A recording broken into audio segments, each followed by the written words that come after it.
Welcome to Stitch's Pirates. This is my 2022 year in review and a small WIP parade. I will be filming this in sections as I have to find a few things still. I have an appointment that I have to go to, so I may have to finish it later. And then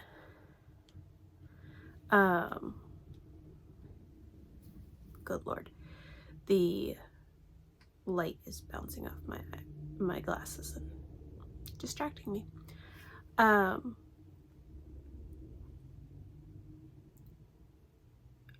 So hopefully this will make sense when I'm finished with it, as today's pretty much the only day I have any time this week to film, and I'd like to get it to you guys sooner rather than later.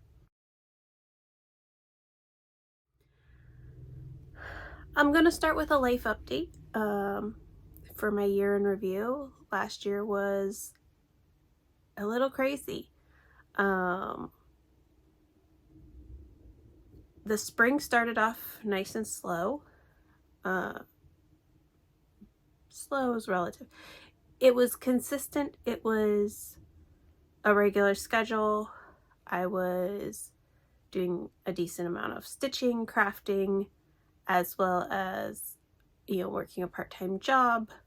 And I had started rearranging my craft room and had a good start on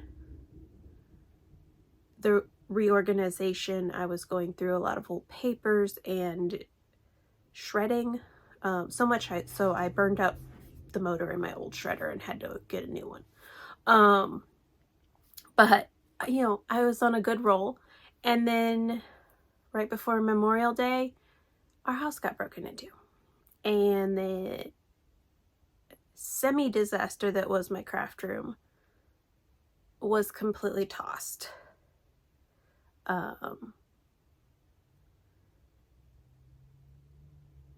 I have a fairly heavy piece of furniture that has a bookcase on the upper and a secretary on the bottom, and they had yanked on something in the bookcase so hard that they pulled it askew. Fortunately, they didn't knock it over because the front's glass, but it was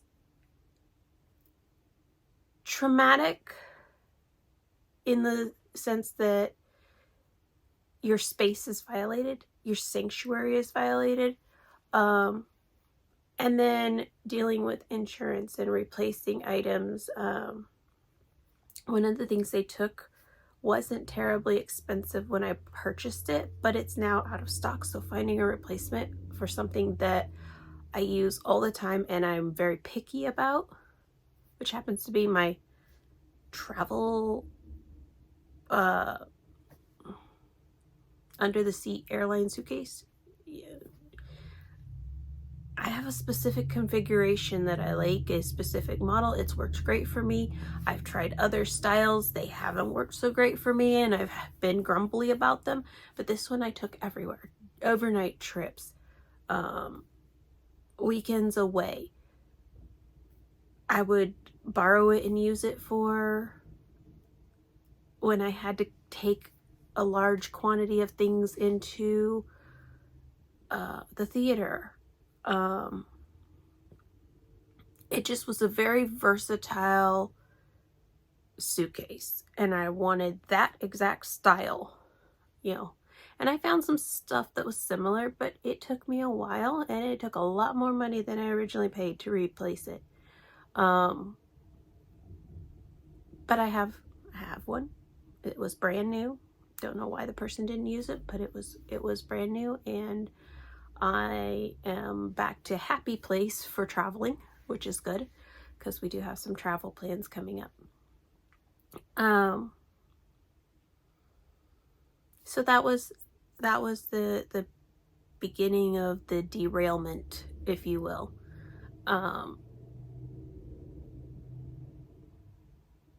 over the summer, I was dealing with, you know, a lot of doctor's appointments. You know, I had some annual physical stuff that, you know, you could do.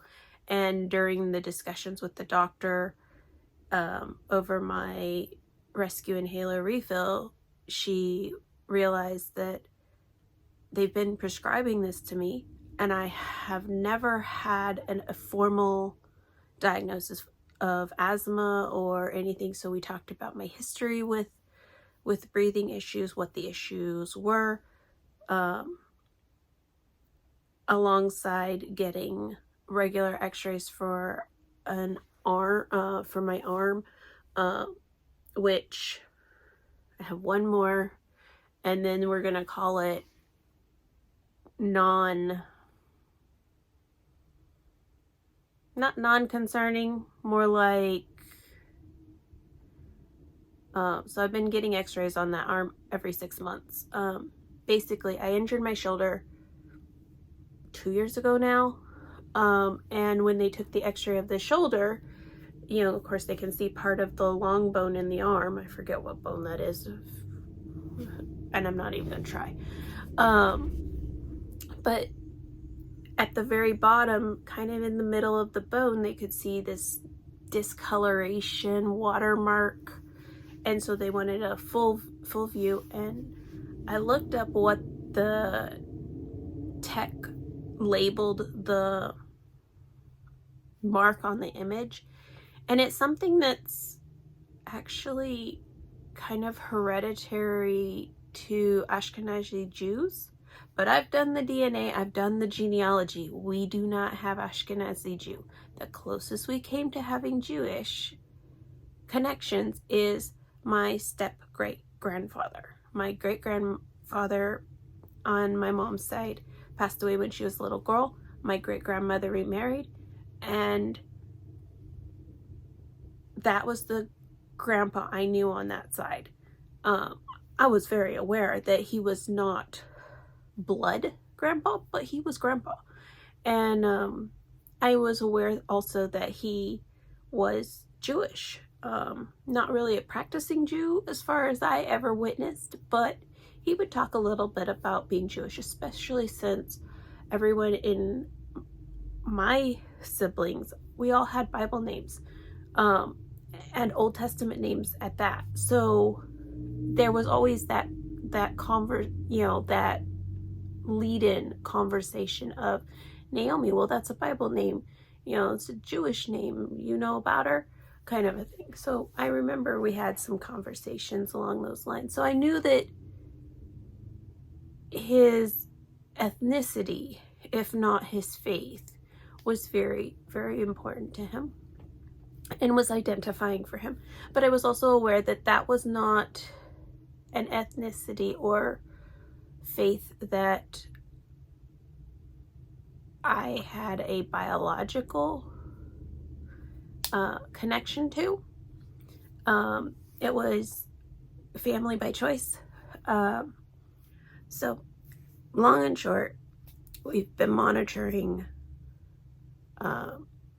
this watermark stain in my bones, or in my bone, to see if it is growing, staying the same, you know. And we've been doing that every 6 months for about 2 years. And so at the same time, she sent me for my follow-up bone scan, or bone x-ray. She sent me for a chest x-ray. She sent me for, there was something else. EKG, I think. Just to rule out heart issues. So rule out heart issues, rule out, you know, check the lungs, you know, where they, whatever they're looking for, to see if there was like indicators of asthma or something. And then from there I got sent to have a pulmonology test.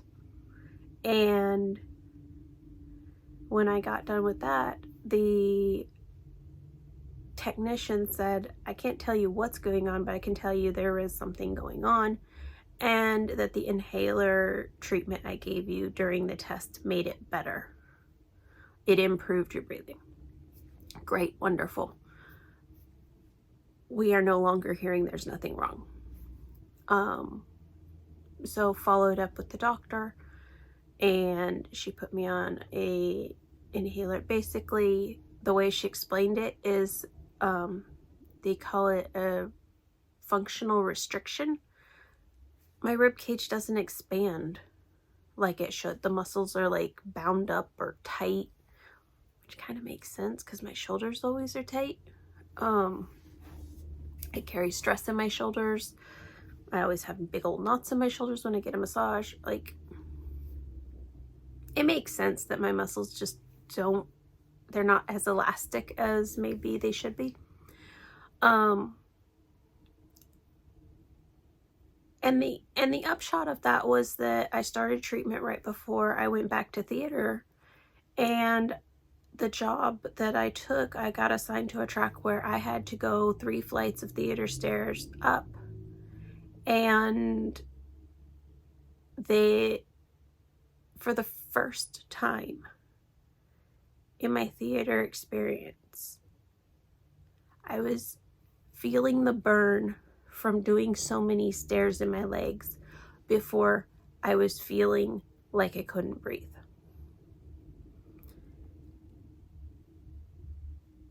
And there were only a couple of times when I had to go to the rescue inhaler versus utilizing just the regular daily treatment. So that was very optimistic that we finally have identified what was causing the breathing distress when I would do stairs or hills, and that there was a game plan. So aside from that,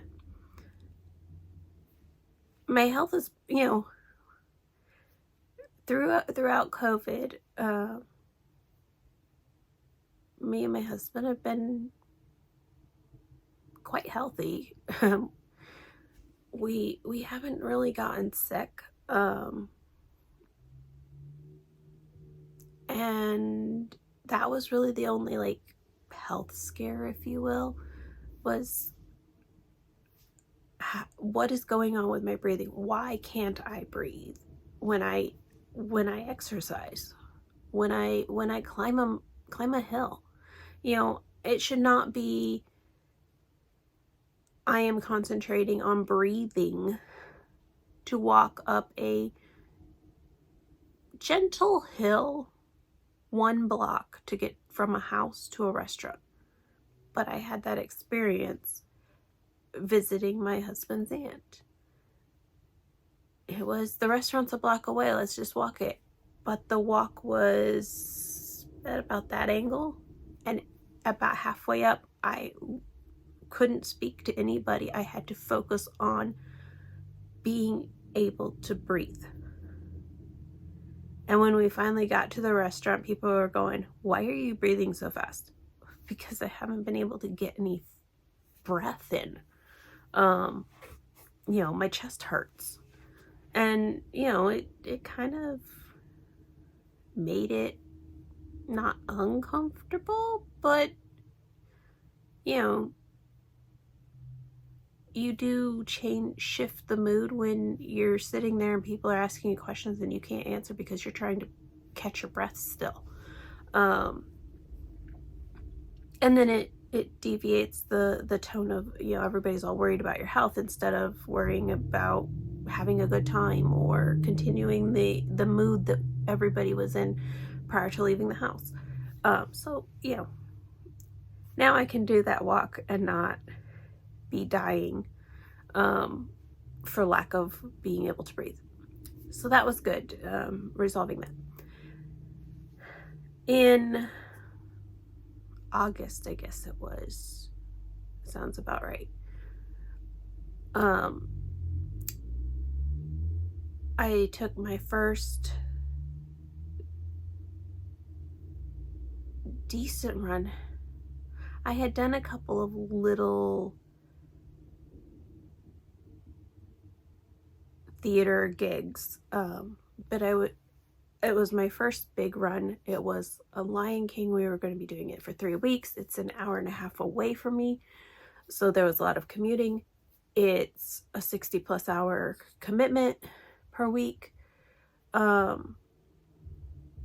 And so talking to the part-time job that I worked at, it was like, I can juggle. I'll try. So for 3 weeks, I juggled 2 jobs. One that was already a massive commitment, and then trying to assist and get tasks done for my day job so that they wouldn't have issues on their end. And I finished the experience knowing that I needed to make a decision sooner rather than later. So I started trying to figure out when I wanted to make the break. I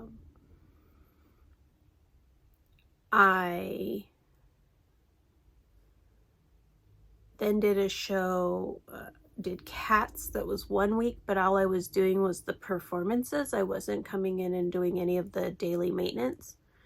And for that show, while I was still juggling, because it was only performances and during the weekday when I would be working at the day job, they were in the evenings. I finished it tired, but I was able to juggle the two. I was able to go to my day job and put in my regular shift and leave and have, time to get some dinner and get down to the theater before my show started. But many shows are not like that. Cats is kind of becoming the rarity, whereas Lion King type shows are becoming the norm. So I knew that any big shows that came in, I was going to need to be able to step up and say yes. So I looked at the calendars and I said, okay, there's going to be a show in every single one of our theaters by mid-November. So I gave them 2 months heads up that, hey, I need to shift my priorities and focus on theater, and so I need to be available full-time for theater by this date. If there's some other things going on or plans in the works, but if you need some assistance and I'm available, I'm happy to pinch hit, but otherwise I need to say goodbye. And the response back was, let's keep you on as a pinch hitter. Let's not officially terminate you yet. Let us know when you have a show.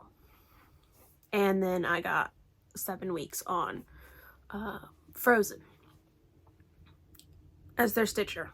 And it was 6 days a week, 10 to 12 hour days. So yeah. So I went in on Mondays a couple of days just to finish up one last project. We'd already shifted everything over to the paralegal to monitor the communications, and I was just going in and working on this one project that they had that they needed the extra assistance with, and got that project wrapped up. Did a check-in day where I went in and showed the paralegal a few things that I hadn't actually trained her on, but that were my responsibilities, and it was now time to do them again.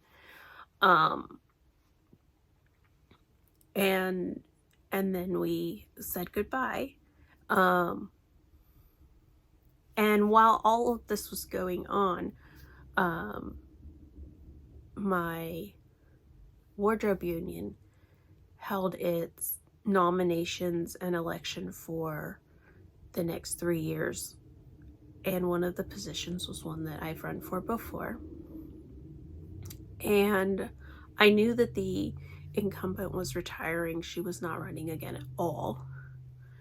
And so I was fairly confident going into the election, putting my name in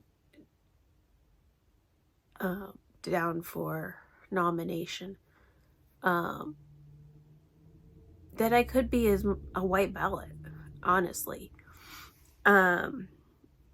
which is where you're the only person that runs, so you're elected by default. But then there was somebody that did run. Kind of surprised me. I think it surprised a lot of people, and she got a few votes. I get about half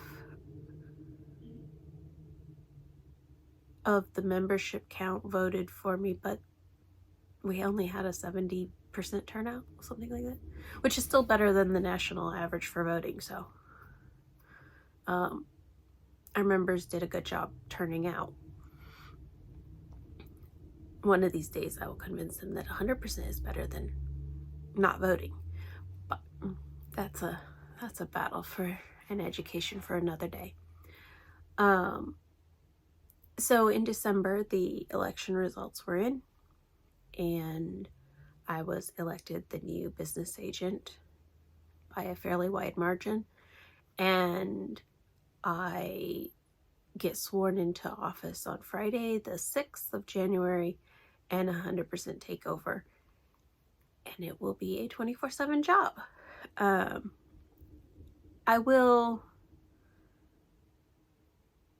It may be a bit of a struggle at first, but my goal is to find ways to have work-life balance. Anybody who has a job where you are basically on call 24/7 and tied to your phone and your email, because those are the two ways people tell you about emergencies.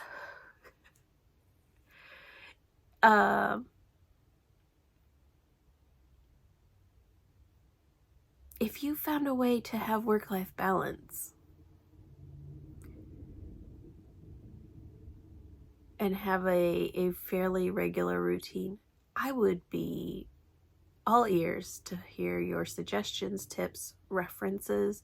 If you've read a book or heard a podcast by somebody that you would recommend on the subject, I'm game to listen and read.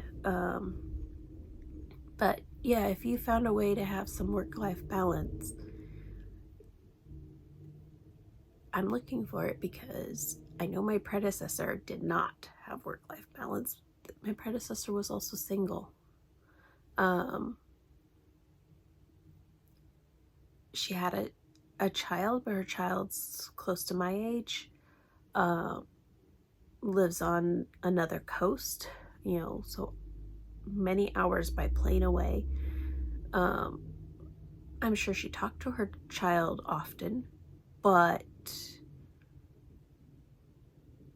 there's a difference between that phase of your life and being early years in your marriage, possibly having children someday.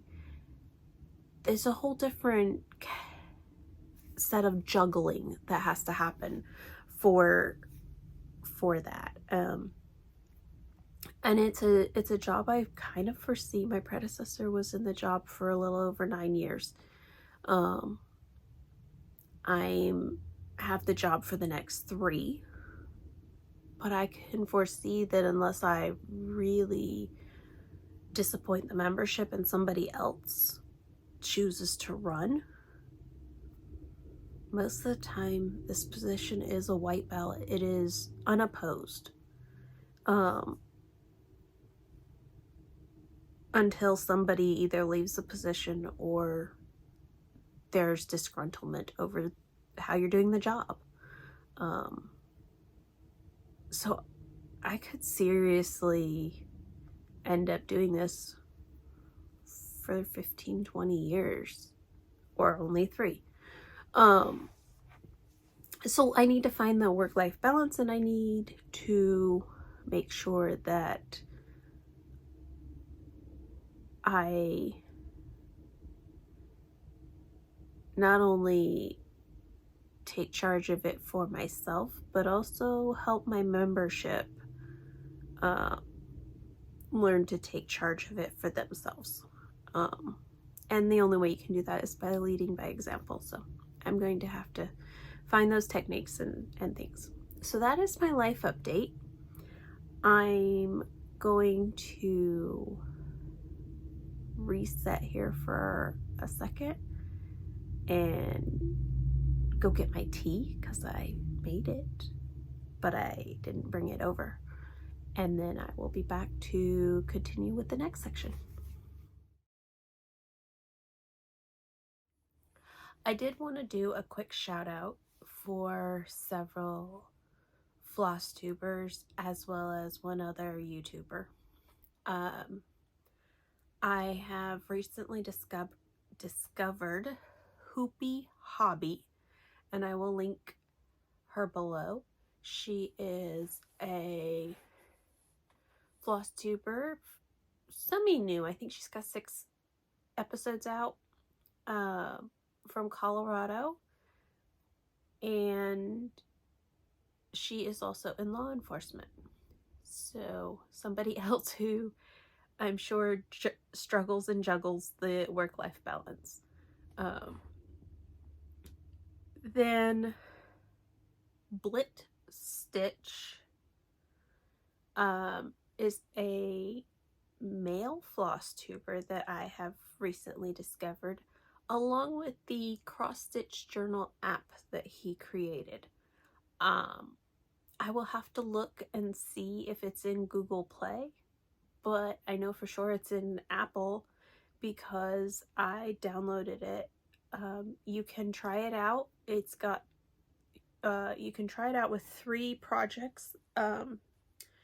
3 projects is free, and then after that, I believe it was like $5.99 to purchase it, and it was a one-time purchase. I am actually, I've been playing with it for like less than a week, and I'm really enjoying it. It keeps all the basic information. Probably the only thing that I would say it doesn't currently do that I would love it to do is to be able to upload photos to it. So it's got a wish list section. Putting in the name of the pattern and the designer and the stitch count and all of that is great, but being a fairly visual person, I need to also be able to see the picture.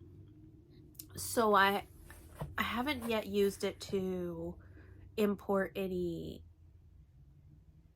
wish list charts, but for my cross stitch, my active cross stitch pieces, it is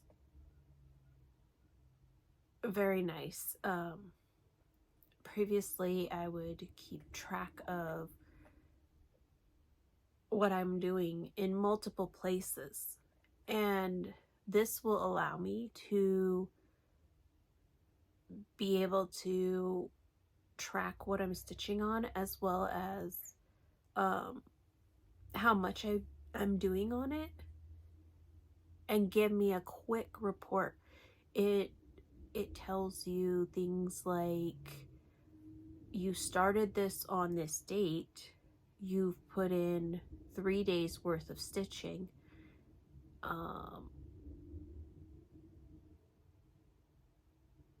and you are expected to finish it based on your stitching rate of stitching per day by this date. You have this many stitches left. I could see that the stitches left could be a little bit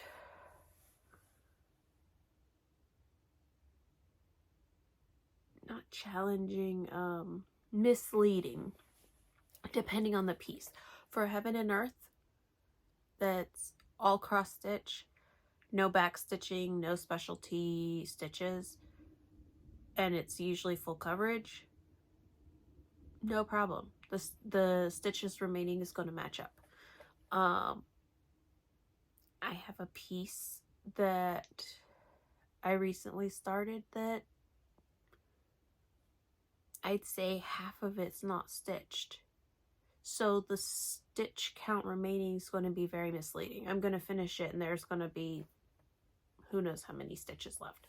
I think that piece also has some back stitching on it.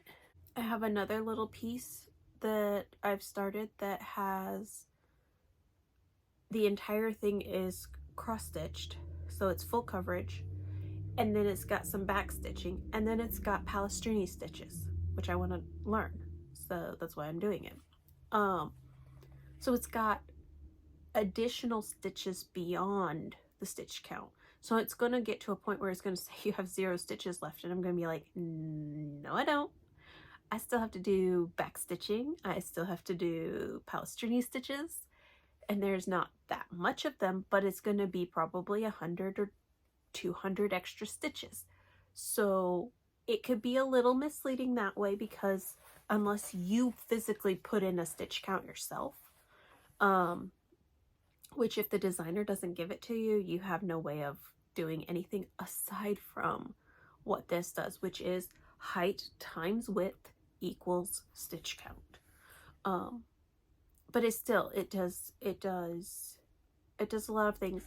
I will tell you that he has a tutorial showing the basics of it. I think it was probably a few versions ago. And then on his WIP parade that he released a few days ago, he actually did a little review of some of the new features. One of the newest features that came out was the ability to assign a category or more to a piece. So if you've got a piece that's, say, full coverage and winter, you could put it in full coverage, you could put it in winter, you could put it in both. And then if you're if you have 100 plus WIPs and you're looking to see what are my winter pieces, you can filter it by winter. If you're looking for what are my full coverage pieces, you could filter it by full coverage. That's a new feature that he just added, which was the categories and the ability to filter by category, but also by status. So is it started or is it kitted? Is it a WIP? Is it something you finished and you're trying to figure out what it was that you had? So he stitches on some pretty cool pieces, but he's also got a really cool app. And I also watched Mud Puppy Stitcher. She's a newer cross stitcher and also a new designer out of Wisconsin, Minnesota. I'm sorry, I forgot. And the name of her channel is based off of a lizard of some kind that they have in her area. So that's cool. Honeybee Stitcher is another new one that I recently watched. She's new to Flosstube and newer to the stitching world. And I really enjoyed her video. And then last but not least, my non-Flosstube recommendation. If you are into legal, pretty much anything, but you're curious about what's going on in the legal world, what kinds of things are people, what kinds of cases are going on, and humorous but respectful commentary on what's going on, Emily D. Baker is a legal commentator, Flosstuber, or not Flosstuber, YouTuber. LawTube is what they call it. Her last episode, she had purple hair. We'll see if it's still purple when she comes back from vacation. In January, I know she's going to be covering the Murdaugh trials, or trial.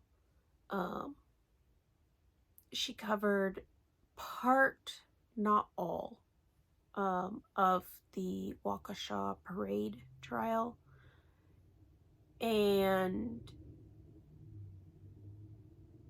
she covered most, if not all, of the Depp v. Heard defamation trial.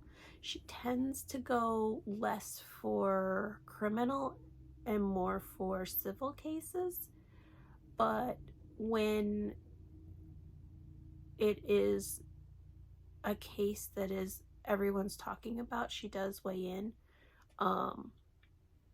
Sometimes she streams the trial and talks about what's going on. So for the Waukesha Parade trial, there was a lot of talk about how can a person represent themselves and act this way? Why is the judge not doing more? What is it that are our constitutional rights? Do we have the right to represent ourselves? Well, yeah, we do. Even if we are screwing ourselves over by doing so, we have the right to make that decision. And to do that. And along with that comes the right to question the victims, and comes the right to do this and do that. But then, on the other hand, what are some of the ramifications of making that choice?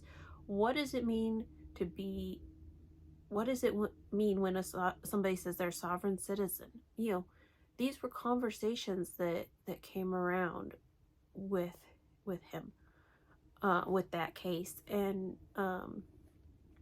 it was a case she didn't initially plan to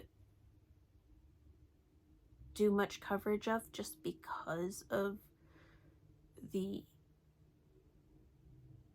horrific nature of what happened, and the fact that as a former criminal DA or deputy DA, she wasn't the DA, she was like under them, but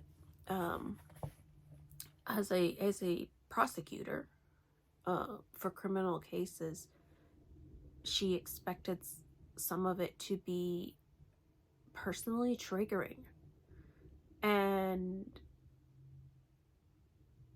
but then, particularly as the prosecution wrapped up, people were asking lots and lots of questions about the defendant representing themselves, claiming sovereign citizen, disrupting the courtroom, like all of these things, and wanted answers. And so, you know, she tuned in, and once you tuned into that trial, you kind of couldn't get away.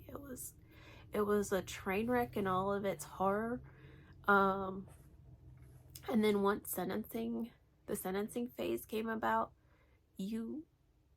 if you had tuned in for anything else, you almost owed it to the victims to tune in for their impact statements. And it was very moving, heart-wrenching. The tissue box was nearby,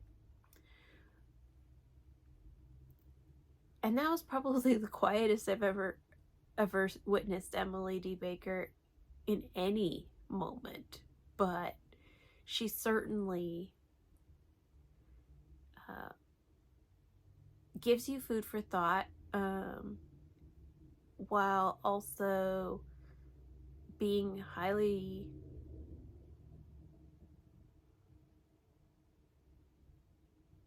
respectful's not the right word.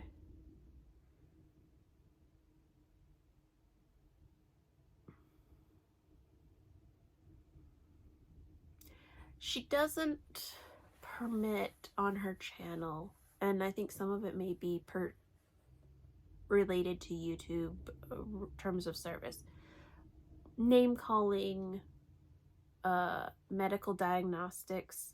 So, you know, commenting on somebody's potential psychological disorder. Not allowed. Sorry, your comment's gone. They might say, you know, hey, FYI, we don't comment on this. But even she herself refrains from commenting on behavior from a psychological standpoint. Is this person acting a certain way because of a mental deficiency or a mental illness or a mental issue? Diagnoses is, you know, even hypothetical diagnoses, not allowed, which is good. Too many times I think we fall into the trap of, because we have witnessed certain behaviors in somebody with a diagnosed mental challenge, it's too easy to fall into the trap of, if somebody else is acting that way and you don't know if they have a diagnosis of something, lumping them in.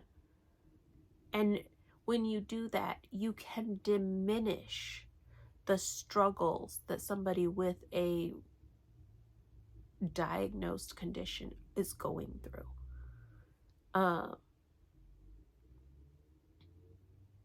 Because that person, quite honestly, could just be acting up. They could just be misbehaving. And so now you have excused their misbehavior on the perception that they may have a mental health issue that is contributing to that behavior, instead of just not giving a damn about what is appropriate behavior. And there are people that don't give a damn. And their behavior can diminish the very real struggles that people have that sometimes manifests in a similar manner to their not giving a damn behavior. That's my soapbox for the day. Let's get back to stitching. 22 for No New Starts was my goal. I was in the No New Starts group. I did the 22 and 22 track, which meant that at any given time I could only have 22 WIPs. I either had to complete them, or if I failed to work on them or got tired of them, they just became a dead weight project. So I couldn't replace them unless I finished them. Okay, great. So I had, and some of these I'm going to just have to insert pictures because I haven't found them. Or I will insert a clip when I do find them. I had anywhere from 17 to 20 active WIPs at any given time. I finished 7 projects. I started 6, and one of those was a start and a finish. It's one of the ones I can't find because I haven't touched it since July. My total stitches for the year were 118,222. I had 219 days of stitching with a daily average of 540 stitches. So some days I didn't do anywhere near that.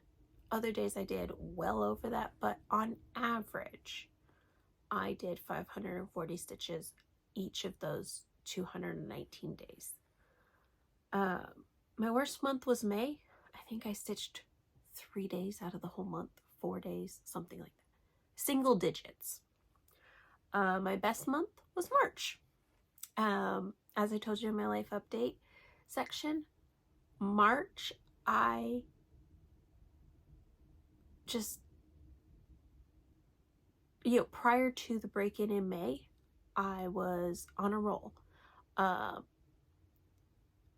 think the bulk of May, honestly, I don't know what happened that month, because the break-in happened at the end, so it wasn't the break-in that derailed my stitching.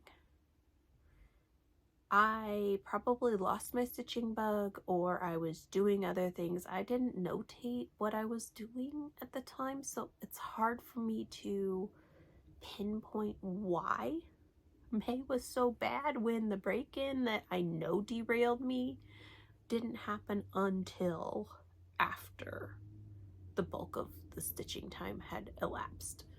But May I didn't stitch much at all.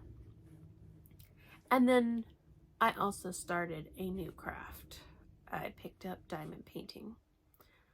I also dabbled a bit in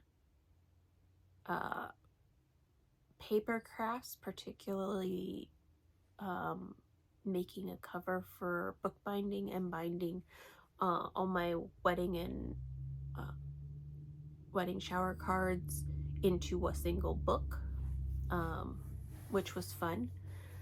And then I also dipped back into crocheting and did some quilting as well. Still working on the quilt piecing, but it's fine. So those were the other crafts that I dabbled in, with diamond painting being the newest one to come across that I kind of got mildly obsessed. So it may have been that I'd started diamond painting in May and that was taking over. I don't remember. I honestly cannot pinpoint why May was so bad, because like I said, the bulk of it was before the break-in. I know once the break-in happened that nothing happened after that. So my WIPs for 2022 were Venice Cafe, and this one I did a grand total of 1 day on. It's a tapestry piece, and I'm in the confetti section, as you will see by the photo. I just can't get into it. I really not enjoying the fact that I don't have a chart to reference. So yeah. And then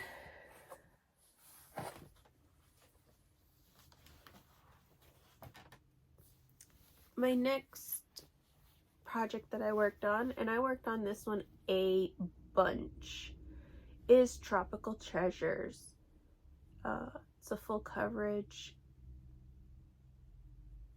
by John Enright, charted by HAED.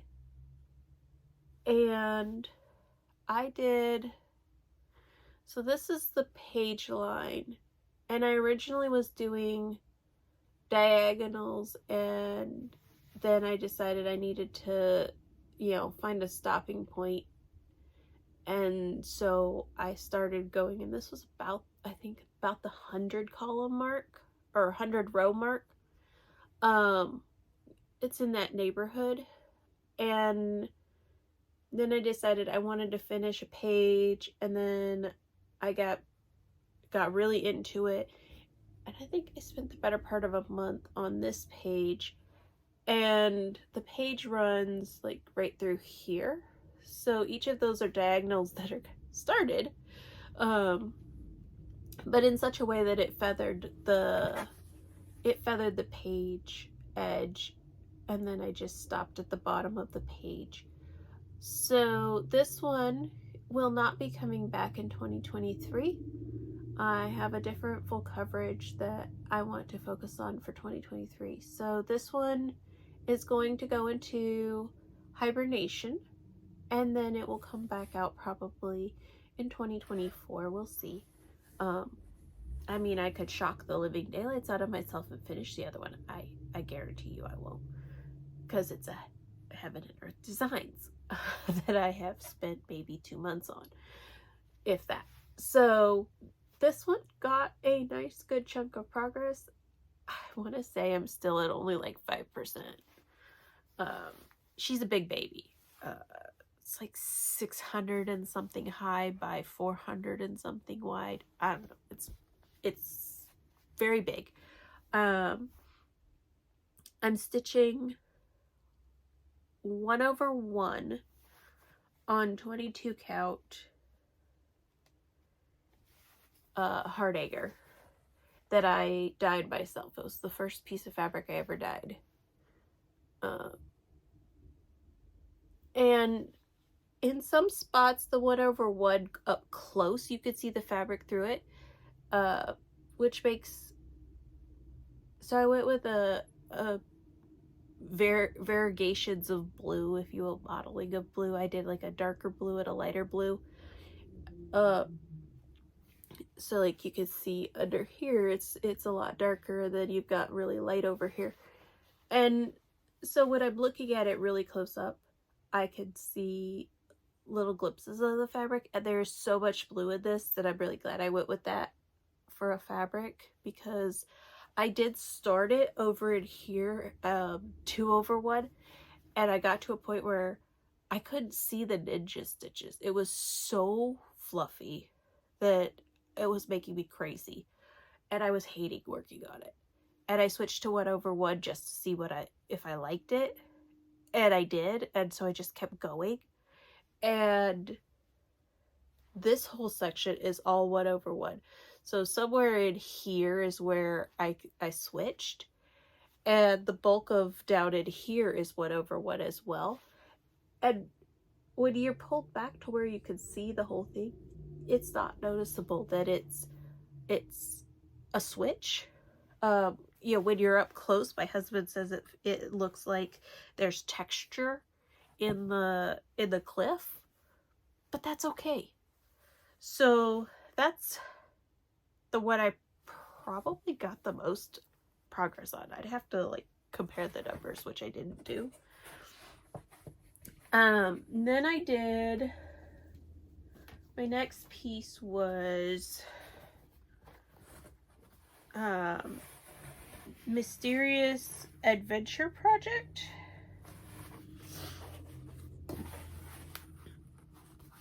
Pull the side off.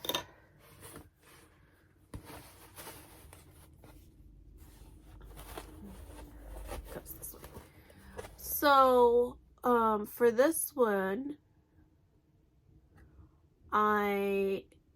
this is started out as a SAL, and I came in like at the very tail end of the SAL. I'm still on section 1, which is the border. But there's like multiple borders. You pick this, you customize the size. I'm doing this 1/1 on 28 count that I dyed myself. I guess 28 count Monaco. It's just like Michael's Joann's Charles Craft 28 count, and I dyed it. This one, I was struggling a little bit with it, mostly because of the fact that I had this much of a pattern, and then I just had to keep repeating it. And so I actually did a mock-up of the dimensions I was looking for, and ultimately decided that I wanted it to be a little bit shorter, which you can tell because I have this marking here, which was where I was originally planning on going down to. And I, you know, doing the mock-up in a charting program, an online charting program. I'll have to look it up and insert it, because the name escapes me off the top of my head. But I was able, when I finished the mock-up, I was able to save it as a PDF and import it into Pattern Keeper, which allowed me to mark off, keep track of where I needed to switch to the corner. And it went a lot faster, but it's still, it's in the phase where kind of lost interest. So I'll keep it. It's going to go into hibernation. I have other things I want to work on in 2023. And if I finish some things and decide, yeah, I really want to work on that, I may pull it back out again. And see where it goes from there. I am contemplating, I'll finish the border 1/1, but I am contemplating doing the interior as 2/2, or at least some aspects of it, because this will be a monster piece if I keep it 1/1. Just to make it because I did the full piece of Monaco. It's like 18 by 22 or something crazy. So that piece is gonna get put away and will come back out when I feel like it. Steampunk Mermaid, which I'm gonna have to find, and I'll either insert a clip of it or I'll insert a photo, my last photo of it. I got some reasonable progress on her, but once again, she's not coming out to play next year, at least not right away. So then my next piece that I had in the in the 22 was Pandemic, and I got all the way over. Yep, I got all the way over to this far corner and down into page, I think this is page 6. It's a page that is like super dense. And this one's also gonna get put away for a hot minute. She'll probably come back out faster than anything. I felt like some variety for 2023 that was different. So I have a couple of pieces that I'm working on finishing that I know I can finish, but I have just a slight change in focus, with the hopes that I will actually finish a bunch of things in 2023. My ornaments, Christmas Club ornaments, I have here. So I have been working on them on a single piece of fabric, and I'm ready to get these FFO'd. They're completely done. So they've got their beads. They just need to be cut out. So my plan is to cut them into their individuals and just go all the way across, and then set up the next ones as kind of continuous pieces, but put this on a scroll frame, so that I can just, you know, as I finish a section, I can just cut it off, maybe reattach some fabric so that I have margin, because the margin on these is fairly tight, because when I already have the board, the chipboard for them, and when I got the chipboard, it makes them pretty close to there. So as you can see, next to no margin needed for the chipboard. And so that's my goal, is cut this apart so that I can start FFOing the ones that are completed. I can't remember if this one gets beads or not. If it does, it doesn't have the beads yet. So I think Warm Wishes actually has a little bit of work left to do, but the rest of them have their Krynic, they have their beads, they're ready to go. They just need to be finished. And originally I was planning on finishing all of them, but like I said, I want to get them done. It was kind of a letdown to not have them ready for the tree this year. So that's the plan with those, is to get them so I can get them off the big piece of fabric so I can start FFOing them. I had the Magic Kingdom SAL by Cunning Cross Stitch. Nope, not that one. This one. And I did some on it. So I think I had finished Ariel and Alice, and I had started Snow White. So I finished Snow White, and that's what I did last year. Finished 1 month. So she's a quarter of the way done. It's another one that will probably come out sooner rather than later, just because of, where am I putting things over there? Just because at some point, I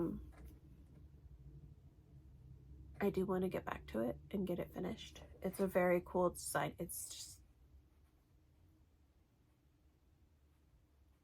no joke, Snow White was tedious. There were a million color changes for the most part. The dwarfs are like 5 different colors, and there's 1 or 2 stitches. Sometimes it's all fractionals, and it was just like, I reached a point where I was just like, no, I can't do this piece anymore. The designer loves fractionals. The designer loves fractionals, and that's great. They make the piece really, really cool, really intricate. I get to points where I'm just over fractionals, and so that's fine. I'm happy saying, you know what? Not this year. And then if I change my mind about that, I'll move on.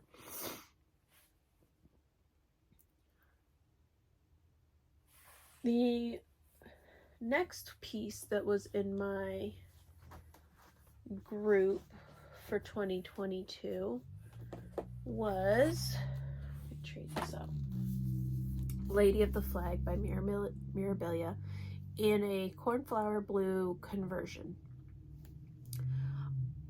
I don't think that I did,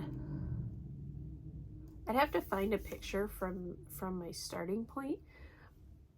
I know that there was some work here. I completely misread the conversion here, and I'm doing the original colors instead of the conversion. So I thought about that kind of, once I realized that, kind of put a wrench in the works, because I was like, oh good God, am I gonna have to rip this all out? Do I want to rip it out? So I decided I'm not paying attention to that.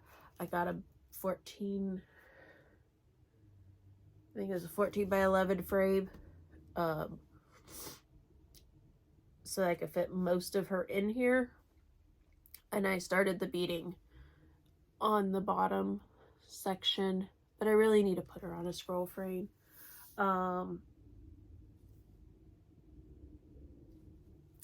She'll come back out once my next fancy lady is up to speed and done. But yeah, for now she's taking a break. I still cannot just make up my mind on that Liberty banner, and I think I need to make that decision before I move forward with her, because I'm at the bottom. Aside from finishing the beading, The bottom half is fairly close to done. And most of what is waiting is that banner. So to finish the bottom half, I need to make a decision on the banner. Yeah. And I'm indecision fatigue. So she's saying goodbye for a while.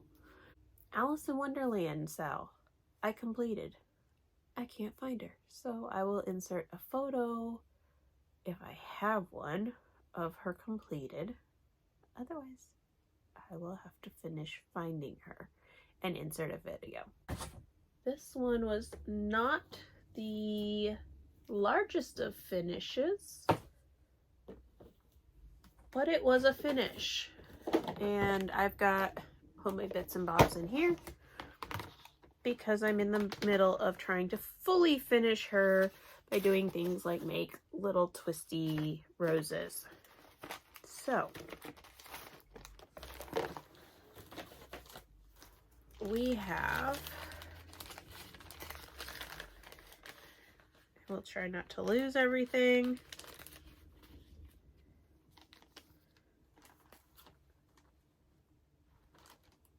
We have Mr. Darcy with his little hat. It'll get glued on there.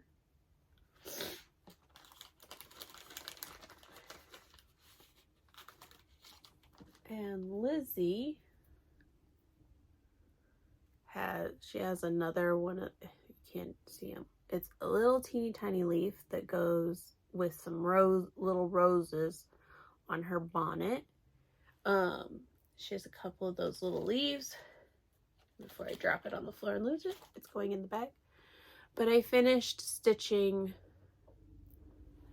them, and I had a session where I worked on trying to fully finish them, and I think ran out of time. I was busy making the little rose bouquet and just was like, needed something, or you know, who knows. But I have it all my bits and bobs for the finishing in here, and eventually they will be completely FFO'd and ready to go into display of some kind. So that was Minions. Then we had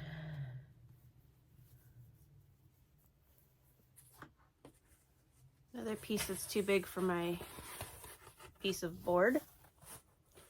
We have Land That I Love. And as you can see, the border's probably on this side about 3/4 of the way done, and it's probably about 2/3 of the way done on this side. There's not much below the house. So I think the border comes to like right here. But, you know, considering I don't think I've touched this since the spring, it's got a lot of work in it.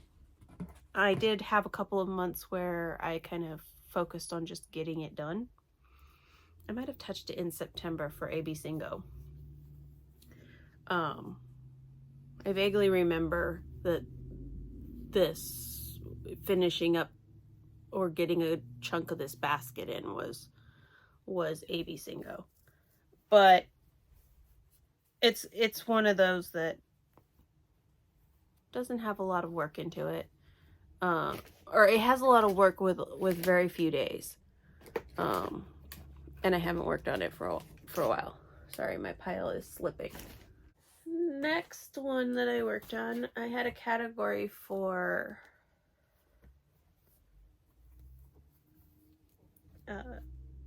like cross-stitch clubs or designers, and this is too small, so we'll see how this works. So this one was from Forbidden Fiber Company, and it is the piece that she did for year 1 of the Bridgertons. And so you've got the big old tree and the giant house, and you've got the Duke and Daphne, and then you've got a really cool saying, and for anybody who knows the Bridgertons, you've got bees. So it says, just because something is not perfect does not make it any less worthy of love. I'm currently in the process of trying to finish it. My plan, and I have the tray, is to lace it to a mat board and then put it in the bottom of like a tea tray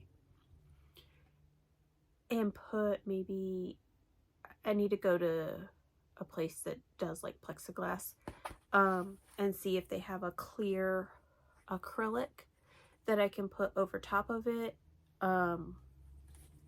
in the tea tray so that it's protected.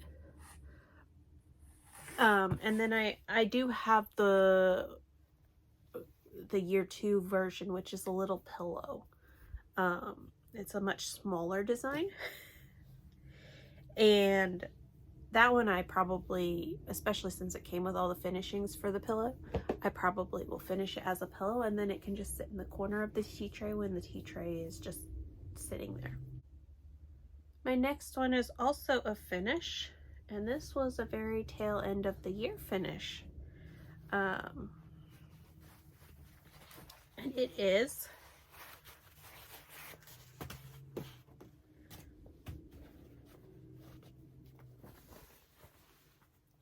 Poltergeist Pirates by Glendon Place. And we have a moon, we have a parrot, a dragon ship, a shark,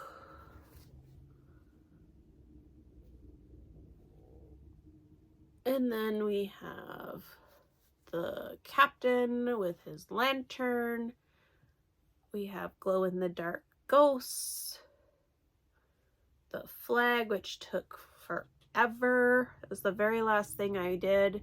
I had the skull done, I had the gray crossbones done, and the black just seemed to go on forever. Another ghost. And I'm sure somebody's gonna comment on the fact that I have super skinny margins. This is charted for a fat third. First of all, the fabric that it's called for was out of stock when I was strongly encouraged to start it. My husband saw the pattern and was like, start this now. And I said, I don't have the stuff. So then I went to get the specialty threads and kit it up, to which I got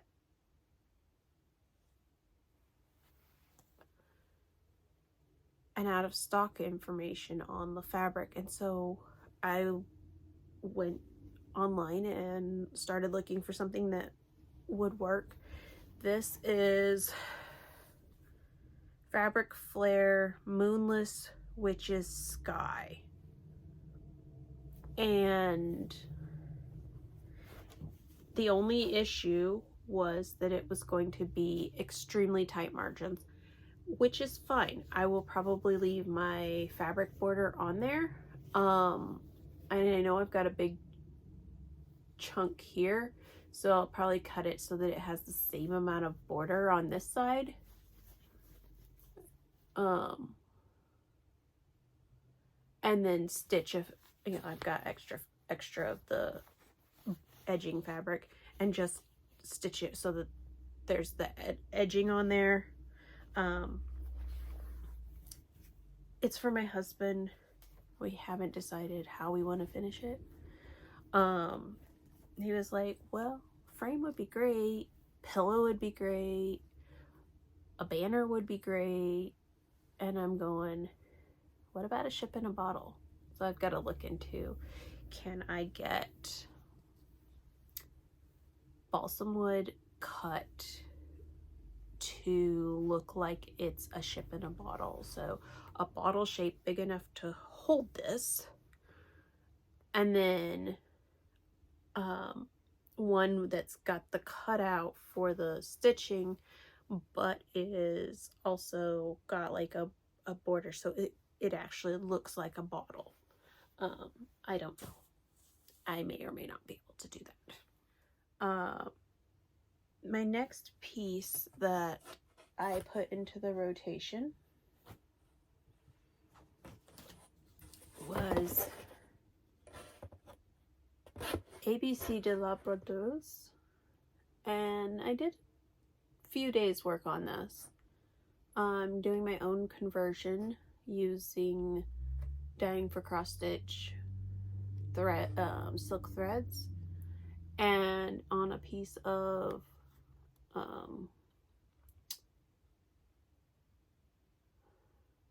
banding. So I got, I think if, aside from doing her face and there might be arms, I want to say this section is pretty close to done. I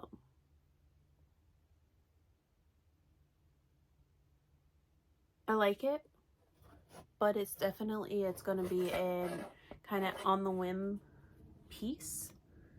And so at the moment she's not in the current plans, but she'll come out to play when I get a bee in my bonnet about it. The other one that I didn't originally pull, that I have since pulled, was Chatelaine. This one I started right at the tail end of December 2021, and I got basically 1/8 of it done. So my goal this year is to try to get this whole quadrant of the center done. I mean, at that rate, it's going to take me 8 years just to do the center. But it's better than nothing. Next was the Peacock Garden SAL by Fox and Rabbit. I think this was 2019 SAL. I believe you can get this, purchase the SAL on their website.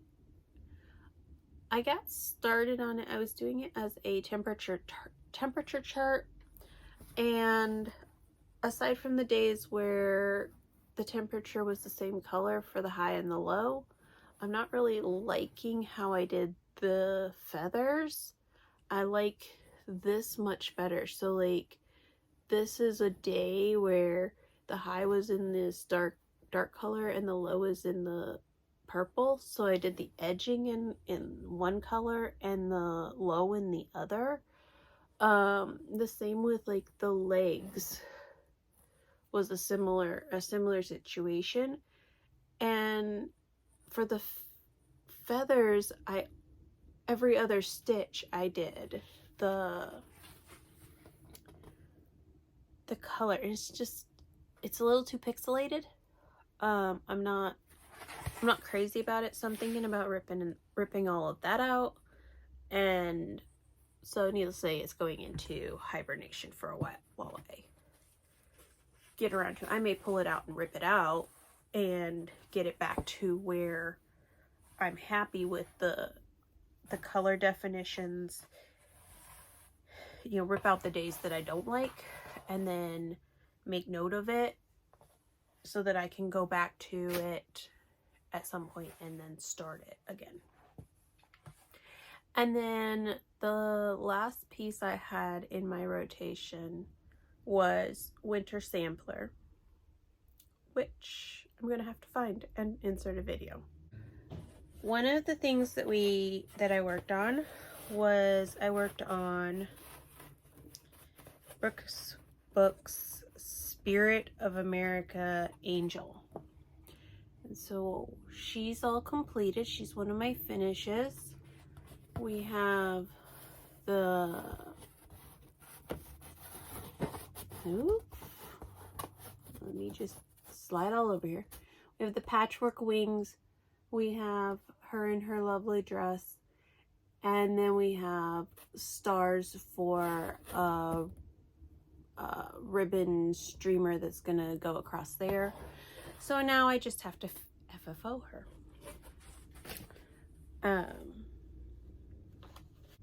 Frogwarts I need to find. So in July, I attended the year 3 Frogwarts put on by Black Needle Society, and I had the I attempted to do their finish the chart in 18 days or something like that. It's like 12,000, just shy of 12,000 stitches. And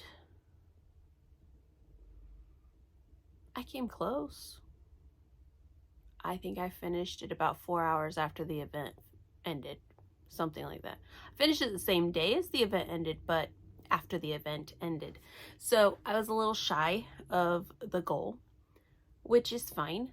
The upside is in less than 3 weeks, I did almost 12,000 stitches. So I did a start and a finish the first 2 weeks of July. This year the event starts on my birthday, so yeah. Also with being on call 24/7, even though July tends to be a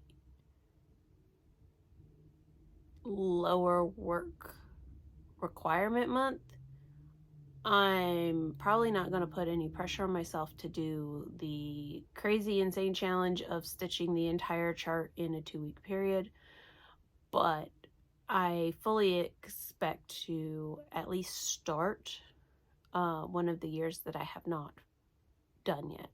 So far I've only done year 3, but I have years 1 and 2, and of course I will get year 4 with the box, and so having year 4 that gives me year 1, 2, or 4 to work on. So we'll see based on what flosses I maybe need, or the fabrics. I still haven't decided on fabrics for my years 1 and 2. That could affect my decision making. So we'll see. Okay, so that's 2022 in review. No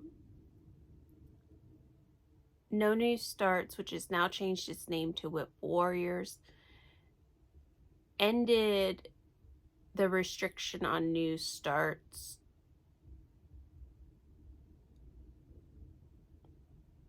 like the 12th or the 13th of December. Of course I was working, but I had been, much to my shock, quite happy to stitch during my 2-hour dinner break. You know, so I'd have dinner and then I'd still have close to 2 hours to stitch. So I would. Sometimes I didn't get very much done because people stopping and talking and what have you. But I had a good chunk of Poltergeist Pirates left to do entering December, and I finished it. Despite being sick, despite working bajillion hours, I took it into work. I would sit and stitch on it for an hour or so on my very long dinner breaks, and I was, I think, relieved to finish it. My coworkers were tickled pink to see that I'd finished it. Like, they were super excited to see the finished piece. So that was fun. going in and shocking people who have skills with your own skills. So that was quite a fun thing. The other thing I did during December was I focused on getting my plans together for 2023. No New Starts, like I said, changed their name to WIP Warriors. And they have multiple streams, but the one that I decided to go with was Focus X. So I'm restricting myself to 10 active WIPs for the year. Last year, if you finished a WIP, you had to replace it with a WIP of the same size or smaller. This year, they don't care. If you finish an ornament and you want to do a BAP, go for it. So I've come up with basically 10 categories that I can kind of slot my pieces into. And 2 of them I actually started before December, before the first of the year. And that was Family of Birds. And this goes into my Garon enabled category because I saw Ronnie stitch this and I thought, yeah, it's the right way. I thought it was cool. And then I saw the finish and I went, that's really cool. And I had to go get it. I put like 1,500 stitches in this in about a week. It's 40 count blush linen, and I'm stitching it 1/2, despite the fact that it has blends in it. So how do you handle blends when this tree, let me see how close, if I can get it super close without completely blowing you out. So far, there is only one tiny little line of stitches through there that is not a blend. Everything else is a blend. So what I did, the blends tend to be a gray and a brown of varying shades.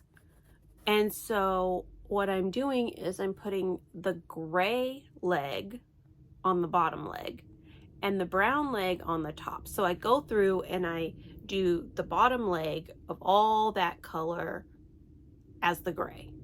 And then I come back through and I cross all the half crosses that are in gray with the brown of the blend. So far that's working really well. It's keeping the tree uniform. You can see the grays poking out or peeking out, but it still looks more like a tree. I think if I put the gray on the top or just pulled loosey-goosey, it would not have worked. I did do a little bit of research when I realized what I did to myself, because I did not check the pattern and realize that there were blends until I sat down to start working on it. And then I was like, oh, I've got a problem. So I did Google something along the lines of how to stitch blends with one thread or over one or something like that. And I came up with an article that the lady was doing 2/1 or 2/2, but she didn't like the look of blended threads like twisting together, and she wanted to have more control over which of the 2 shades was on the top and how they interacted with the colors around them. And so she intentionally stitched, even though she was using 2 threads and could use one strand of one and one strand of the other, she intentionally chose to stitch the bottom leg with one of the colors and the top leg with the other. in my situation, I needed to figure out how to get 2 strands of colors down into a single strand, and it was a perfect solution. So if you are faced with that same challenge, you too can do the bottom in one color and the top in another. And all I do on the chart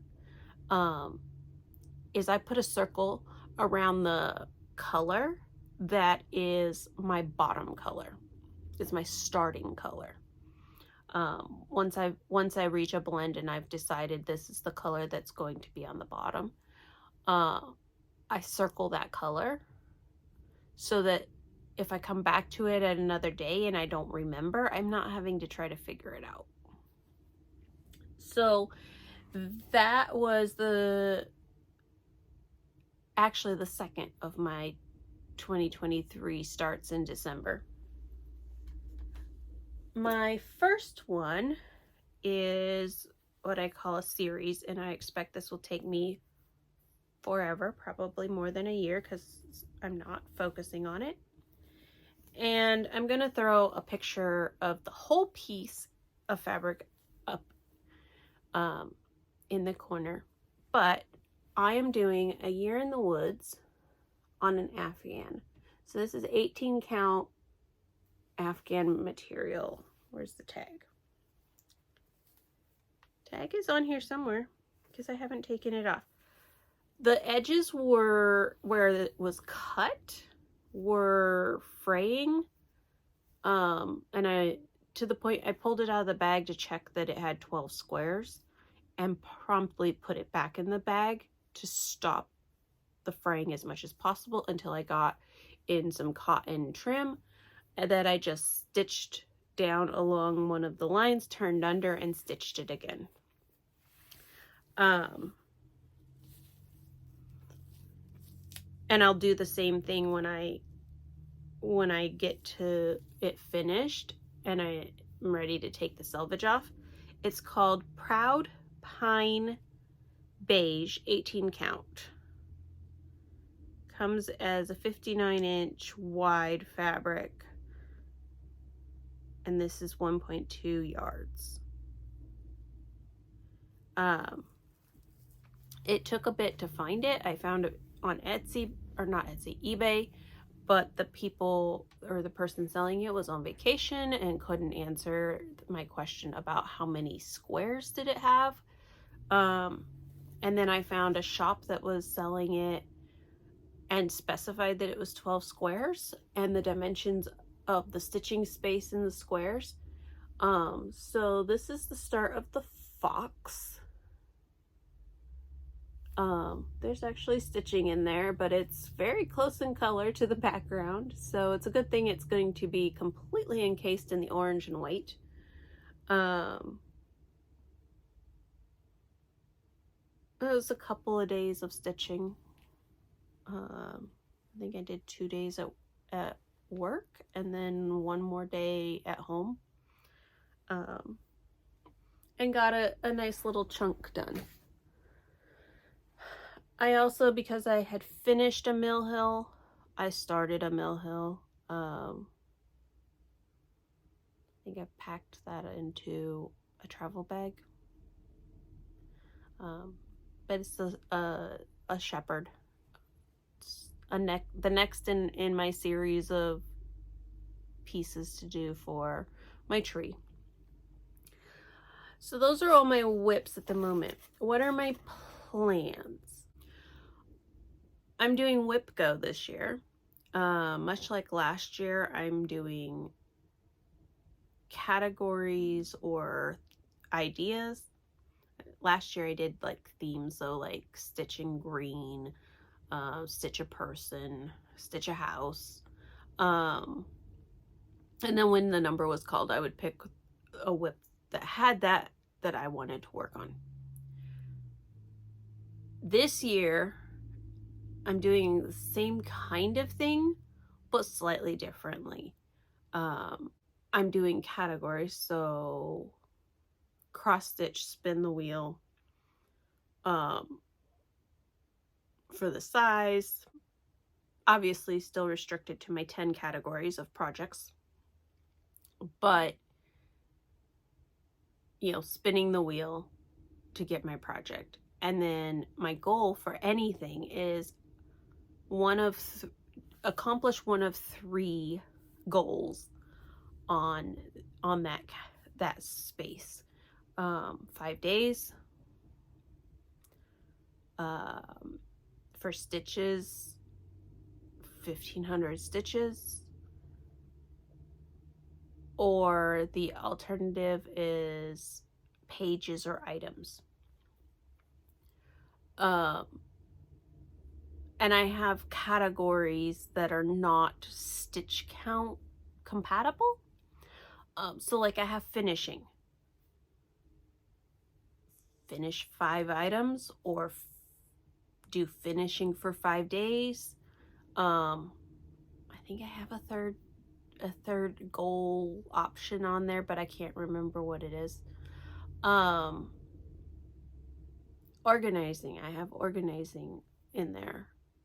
I have quilting, diamond painting, paper crafts. Some of those can be items, some of those can be days, some of those can be hours. That might be the third on finishing, 10 hours instead of stitches. Because you could theoretically spend 10 hours cumulative finishing something and only have 1 finished item. My tray for Incomparable, I need to finish sanding it so I can paint it, because I have a paint color that I want it to be. I have to cut the board to fit the inside. I have to lace, you know, prep and mount the stitched piece onto the mat board.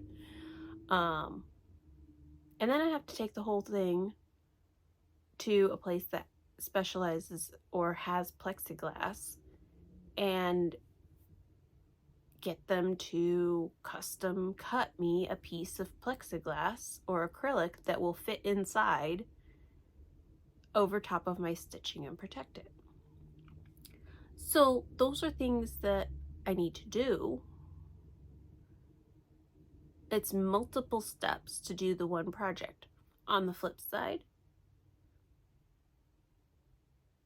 I could quickly finish, quickly relative,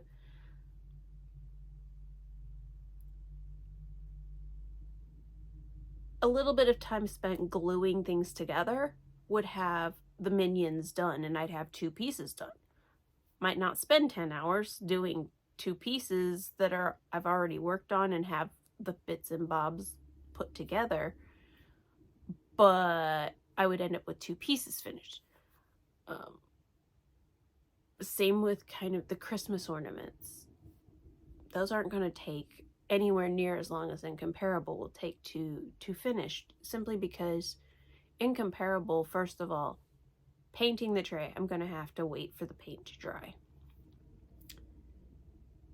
Yes, I can do the lacing after that or during the drying time, but there's going to be wait time involved in that piece.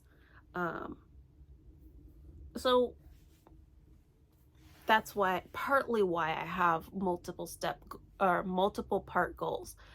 And if I accomplish multiple aspects of a goal in a month, let's say I do 5 days and find 5 ornaments in finishing. Okay. Maybe I only finished 1 per day, but I've accomplished both of those categories and challenges. So that's how I'm doing WIPGO. And of course, the first 2 months, what did I pull up?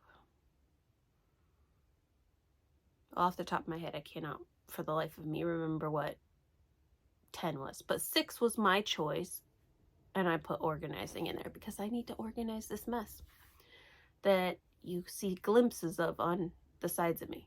That side's better than this side, but I need to get in here, and I need to buckle down, and I need to do it. And having to dedicate 5 days or 10 hours to this task, that's something that it needs. And so I now have a little tiny motivation to actually calendar it in, schedule it into my day, find an hour block and say, this is blocked out for organizing my craft room, and then come in here and get to work. So that's a goal. For the life of me, I think 10 had something to do with finishing. But I can't remember. I'd have to go look, and to look on my phone means I have to quit talking. Then in WIP Warriors, I'm doing Focus X, which is 10 projects. I created 10 categories and picked my projects according to the category.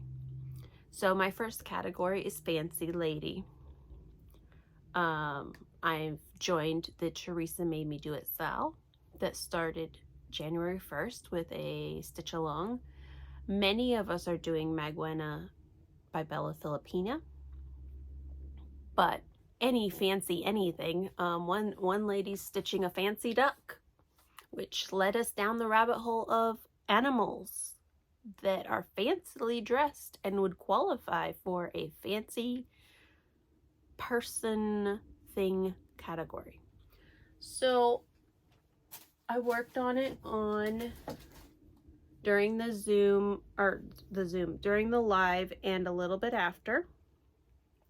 And this is my start on Magwayen. I have an appointment to go to my local needle workshop and pick up some scroll rods that'll be long enough so I can put this on a scroll frame. So she'll be changing out of a Q-snap because that's the middle right about there.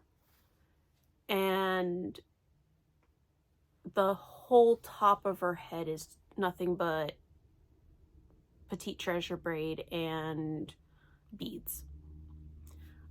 This corner has some beads. And I like beading as I go. I like having the piece finished. So, doing all the back stitch along the edge of the border, getting all my beads put into the corners. I like that. And so my plan is to actually put her on scroll rods that I just have to get ones that are wide enough. Because I don't have any. So that's my start on her. It's about 400 stitches that first day. And then my next category is HAED. And we saw Tropical Treasures, but Tropical Treasures is going into hibernation. And what we're doing is pulling out my other HAED that I have started. Partly because I've finished one pirate thing, now I have to have another active pirate thing. I decided having multiple active pirate items is not cool. So this is where I am as of the last time I stitched on it, which was 2021. I'm seriously thinking I'm going to convert at least this section of the piece over to Royal Rose. Stitching on the diagonal was working really well through here, so I may do Royal Rose and then go to diagonal wherever that works best. This would also work well in Royal Rose because it's a lot of not quite blocks, but it's like the same 4 or 5 threads all in the same section. So I was on diagonals, I was running into this section would be a complete color shift from whatever was going on in here, and this also would be a complete color shift from whatever was going on in the middle. But the threads up here were probably used down here. And so you got into the how far is too far to stretch your thread. So Royal Rose will let me go across the top and keep it more linear, while on the diagonal will let me continue to feel like I'm making progress and filling in. And so my hope with this one is to actually get a good solid probably 2 or 3 pages finished on him. But honestly, if I framed this now, my husband would be tickled pink because the monkey's complete. But he'll be even more tickled pink when the whole thing is done. So that's my Heaven and Earth design for 2023 that I will be working on. And then my next category is a subscription box. Most of my subscriptions are Forbidden Fiber Company and or Black Needle Society. So it will be one of those. The first one I'm going to be working on is the second project in, the Bridgerton series, which is called Viscount, or as I put it in my notebook, Bridgerton Year 2. And this is Viscount Bridgerton and his wife and a willow tree, and she had a dog and the requisite bee, which I won't spoil for anybody who doesn't know the significance, and then a quote that says, "You have to live each hour as if it's your last, and each day as if you were immortal." And it's 106 by 82. It'll stitch up fast. I have everything in my Lady Whistledown bag. So that one will be started soon. Then for ornaments, I have all my ornaments lumped into a category, and this is partly why I want to split up the Christmas Club ornaments. I was finding that working only on one type of ornament was getting tedious.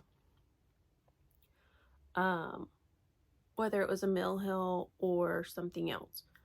So last year I had 2 smalls categories. I had a Brooks Books category and I had a Mill Hill category. And I basically burnt myself out on the Mill Hill. I was like, I'm done with Mill Hill. I don't want to look at it. I don't want to touch it. I have a partial start and I haven't touched it in months. I finished the Angel and I was like, I really want to go to the Christmassy stuff, but I don't want to work on a big fabric piece. Well, that means I have to cut it apart. So this time ornaments is one category and I'm alternating them. So I'm starting with something small. I'll do a Christmas ornament. It may be my Dimensions Christmas ornaments, which you haven't seen in a good long while. Or it might be the Shannon Christine Christmas ornaments, but a Christmassy themed ornament. And then a Mill Hill or Brooks Books. And then something still small that is not Christmas or Brooks Books or Mill Hill. And just rotate that. And I'm hoping to get 6 ornaments completed this year. Then,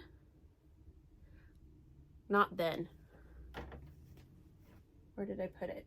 I put it over here. So the first one that I actually started, because Magazine Monthly Challenge does 2 bingo boards a year. One in January for BRRingo, which is based on cues or clues, if you will. And then one that is ABCingo, which is just your prompt, you have to find a way to make your project meet the first letter or the letter of the alphabet that is for that day. So if it's X, you've got to either work on something that has an alphabet with an X on it, or you need to find a word that starts with X. And doing that, you can get 25 out of the 26 letters of the alphabet. So this month is BRRingo, and one of the mandatories was a new start from a magazine. Well, I went looking through my my World of Cross Stitch magazines, and I came across this 90 by 40 bookmark that's a lot of color blocking. So it's stitching up very fast. I did this all yesterday, and that was after going to work. So I went into the office to do some training and get some scheduling stuff coordinated with the outgoing business agent. And then I came home. It was probably 5 o'clock. My husband was working on dinner, football was going, and I sat and stitched. And I stitched for the evening, and it's like 800 stitches, give or take. So it's coming along really fast. The reason I picked it is it's got a specialty stitch that I had never heard of before. They have a little tutorial in the magazine. There's some videos on it called the Palestrini stitch.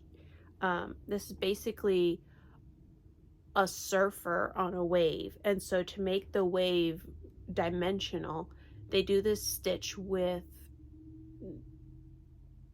number 5 pearl cotton, and it creates an effect that looks like foam, which you would get while surfing on, the sea crashing up into the shore. You get some foam, you get some, that kind of an effect. It's quick. I'll get it done. It'll go into my something new I learned. And then I'll bring in an ornament from one of my existing categories.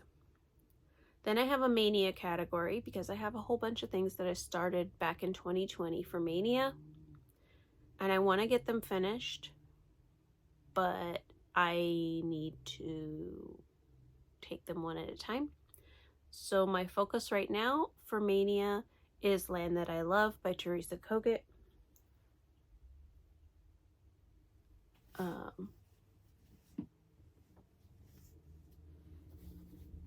Which is this one.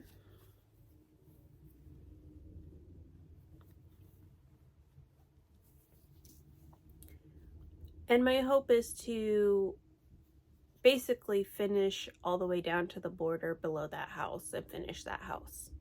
That's kind of where I'm going with it. I'd love to finish it, but I think I might need to make more of a focus of it than I want to. But that doesn't mean I won't get going on it and just never put it down. I do have moments where I just don't put something down.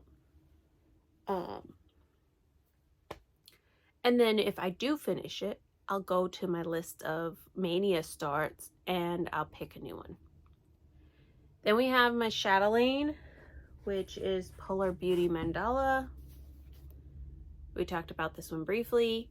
My goal is to either finish it across here so that the whole top quarter is done, but basically get it to 25%, whether that's to finish across here or to come down this way and finish the quarter there. So that's my goal for that one. Then we have a series, which is the Year in the Woods by Country Garden Samplers. And I will put in here a photo that I compiled of the covers to figure out what order and how I wanted the animals to look, to be positioned on my Afghan. So this is actually the bottom right hand, no, bottom left corner, something like that. It's the bottom and it's a corner. Facing me, it's on the right. Facing away from me, it's on the left. But I put together basically a little collage of the 12 photos to see which order I wanted them to be on my Afghan. And if anybody has any tips for what they do to finish for the back, to make sure that it doesn't unravel, come unstitched, I would love to know your tips and tricks. Then we have the category of Garon enabled, which is family of birds, which has a healthy start on it. A lot of this is empty negative space. So the tree comes down probably to about there. Then there's some birds, and then it's done. I mean, that's the center of the this tree branch comes down a little bit this way, but to get the visual effect of this piece, you actually have to leave like 3 inches unstitched negative space for it to make the optical illusion that is so cool. I have 2 more categories I don't currently have a project assigned to, and that is an autism or mental health, SAL, stitch, whatever it ends up being. I have some patterns, and part of my organizing, I need to find them, that I want to stitch kind of with the focus of them being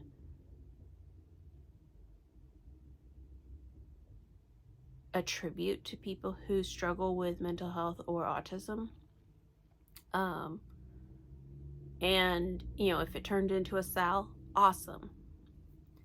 And then I have a miscellaneous category. It's basically, okay, I want to start this, but it doesn't have a category. So throw it in here, and then I have to finish it to open up the category. So, and then the only other plans I have is to do BRRingo and ABCingo in September. For BRRingo, pretty much touching every single one of my projects. I think 7 out of the 8 I'm touching in January. And then ABCingo will be similar, where I try to touch probably at least 2/3 of my projects, so around 6 or so of my projects, in completing the challenge of an ABC bingo board. The challenge is 1 hour or 100 stitches. I usually average closer to 200 stitches before I remember to stop and take a picture. I don't always work on a good example would be Surfing Sunset. I have that on the bingo board 5 times. I probably will not work on it 5 different days. I already have 800 or so stitches in it, but I've only taken 3 pictures because I was stitching, and then I stopped to count, and I'm like, I've got 300 stitches. Okay, time for a picture. So my one day of massive day of stitching got 3 out of the 5 bingo spots that it's entered in on. Others, I'll only do the 100 or so for the day that it's called, and then I will put it away or put it aside and work on something else. Depends on my mood and what's calling to me. But I will make sure that every item gets the minimum number of stitches that it needs to complete the challenge.